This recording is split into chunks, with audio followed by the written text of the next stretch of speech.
Welcome back to Jay's Canadian Garage. I'm here to finish off the beef jerky. Unfortunately today, with our weather and everything else, all my wood got wet. We won't be doing it, smoking it on the grill. So I'm going to show you how to do it, which is an easy trick because not everyone has a smoker, with a dehydrator. Okay? We've had our meat soaking for a couple of days now, just to get all that intense flavor. So we're going to take our meat out of the mixture. Just put it on paper towel on a plate. Lay them out. Alright. And what we want to do is pat everything dry as we can. You don't want too wet going in. You know, I know it's not going to be perfect because it's been marinating, but this is what you want to do. Okay? So we'll take this first batch here. Some more, put it on top. Pat dry. Right? Now the rest. Put it on top of here. Garlic cloves. We'll just pull them out. Don't really need those.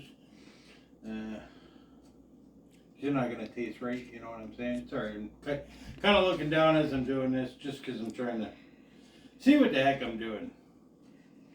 So we got all our pieces of our Black Angus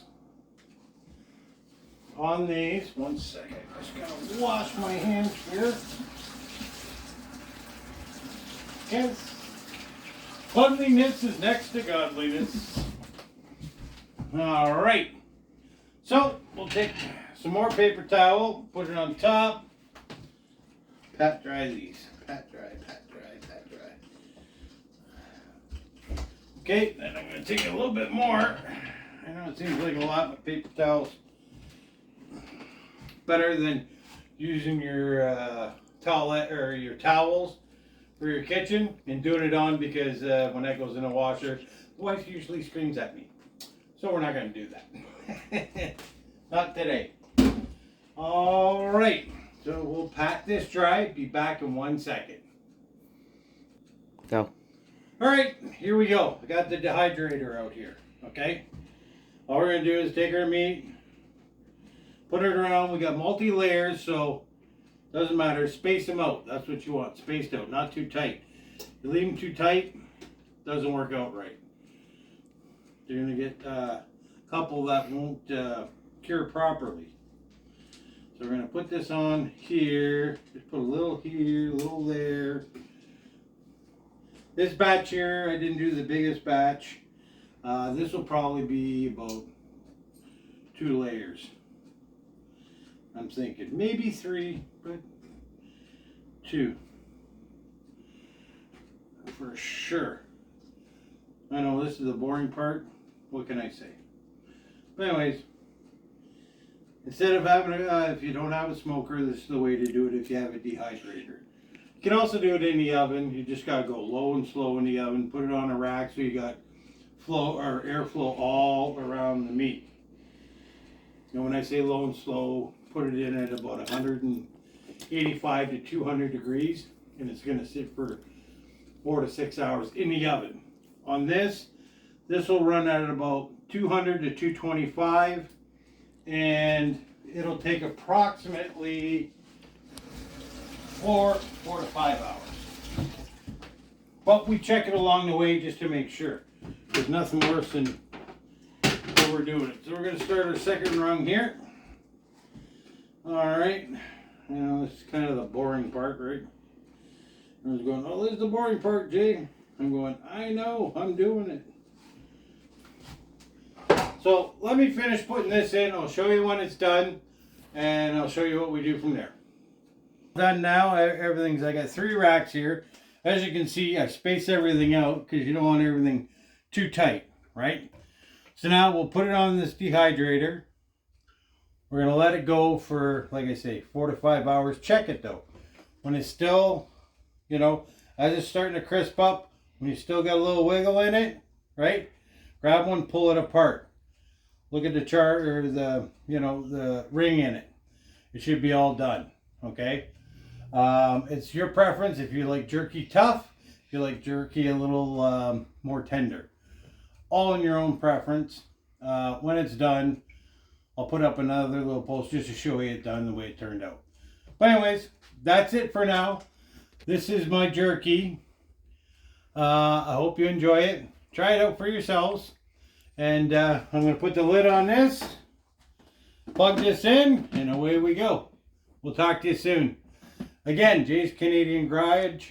Like, subscribe. Appreciate it. Hey, it's Jay's Canadian Garage here. Now I'm going to finish off the bruschetta I started the other day. We're going to take a ciabatta bun. I've already cut it in half. Okay. Now, we're just going to put it in bite-sized sections. Right?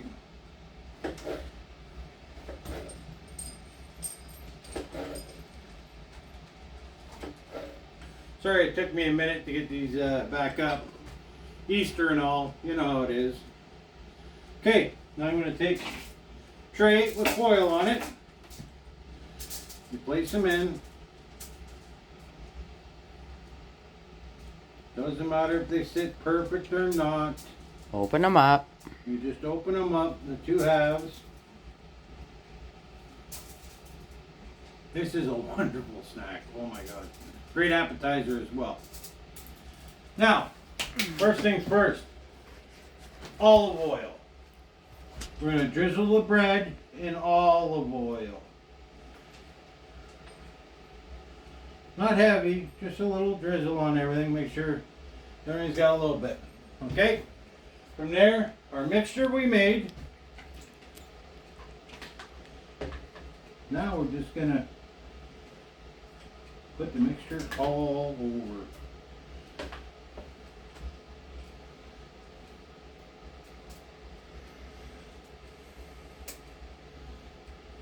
Oh, the smell, like again, I wish I had smell-o-vision to smell it. Absolutely amazing.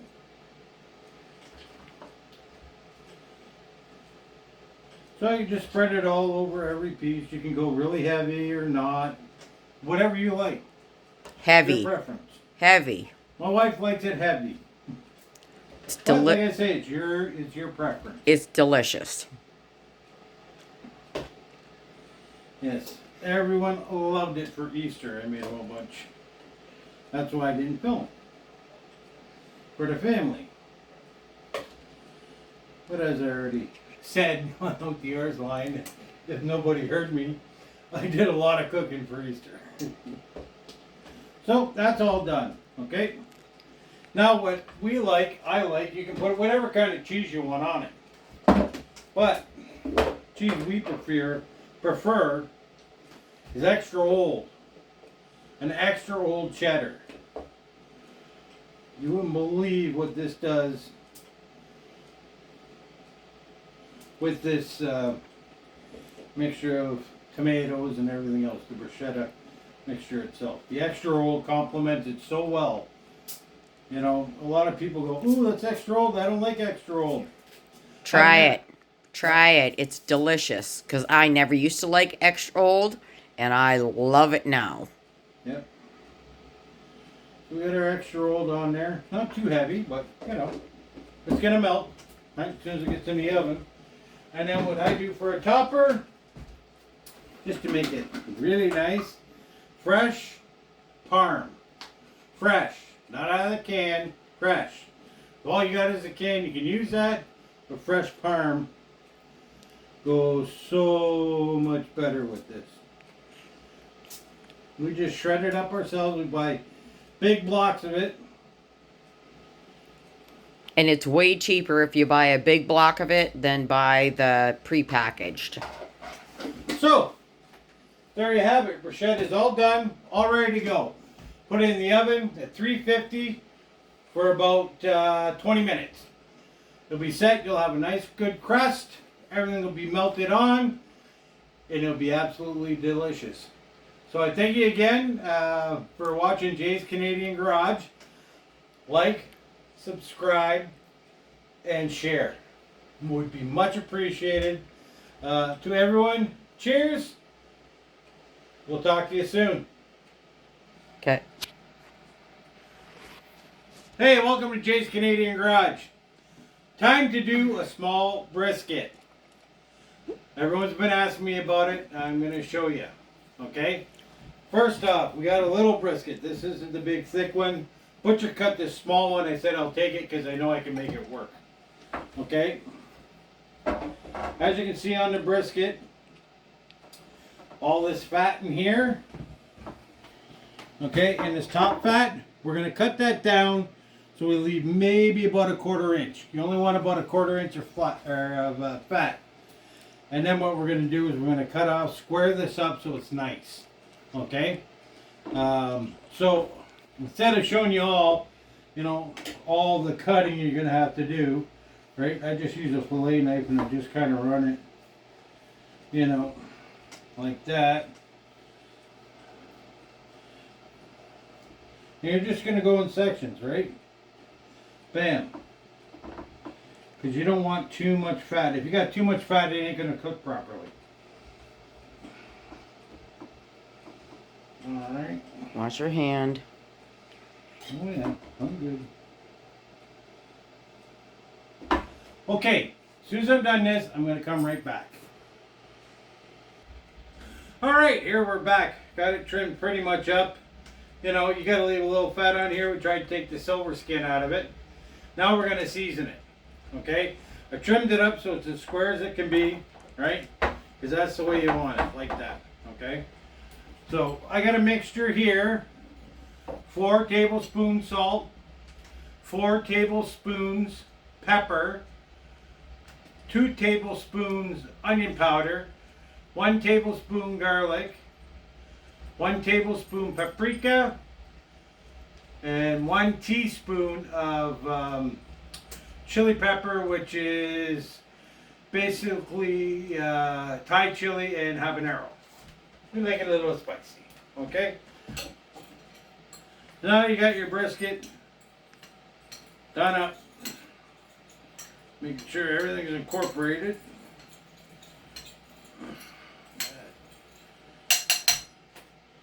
Alright, so be liberal, don't be shy with your seasonings, okay?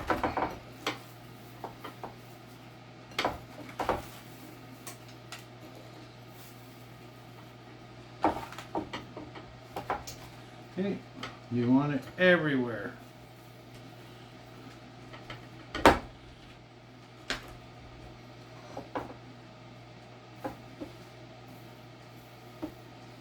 Our brisket.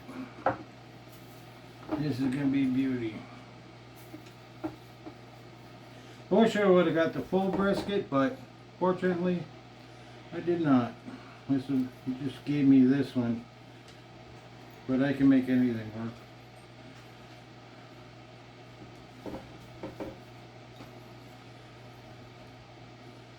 So be liberal on your seasonings. Okay, anytime you got something in there, you want too much spice in like where the fat in this is, because it'll render too much juice and keep the meat a little bit cold. Okay, so we got all this. As you can see, nice and spiced up. Right? Don't be afraid, because it'll burn off. Oh no, it won't burn off. Or smoke. Smoke, you want the crust to go hard. Yes. In a smoker. So it's all ready to go. Now we're going to put it in the fridge. I'm going to put it overnight. You can put it for an hour. It's your preference. I just like the seasoning to really penetrate a little bit more. So it's going to go overnight, and then we're going to put it on the smoker in the morning. So I thank you again, everyone, for watching. I'll bring you the next half of this when we put it on the smoker and the end result. So thanks for watching Jay's Canadian Garage. Like, share, subscribe. Much appreciated. And as true Canadian fashion, cheers!